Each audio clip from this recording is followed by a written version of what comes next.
What about, I don't want to equate it to the riots, I don't want to harp on about it, but the Bullingdon Club, I mean, you know, that's a youthful gang, you could almost call it, engages in violent behaviour. Do you see any likeness in that to what occurred in the... I think we all do stupid things when we're young, and we should learn the lessons. Did you witness stuff as a member of that club that was in its... Did you witness people throwing things through windows, smashing up restaurants? No, I didn't. And as I say, you didn't we all do stupid things when we're young, and I think that's clear. But I think what we saw in terms of the riots was actually very well organised in many cases, looting and stealing and thieving.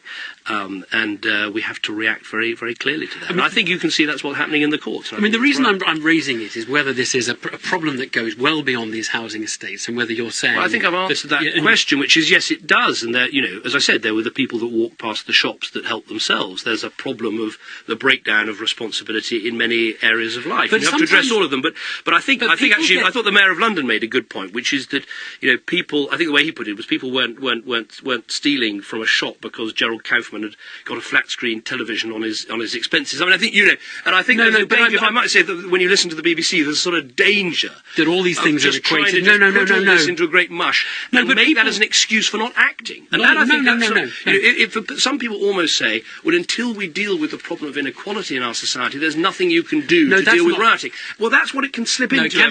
And that's not where I was going. It's more that people do just get caught up in things. And I'm sure you would say that you got caught up in things. And in a sense, one doesn't want to have a moral panic about that section of society necessarily. No, well, the point I'm making is that you've got to do two things. You've got to mend the parts of our society that are broken, and that is about strengthening families, about putting discipline back in our schools, about mending our welfare system, about making sure the signals we send to people are right. And you've got to have then particular attention at those parts that are particularly broken. But wider from that is there's a sense of we need to have greater responsibility through our society. And I've been, I think, you know, very consistent about that over many years.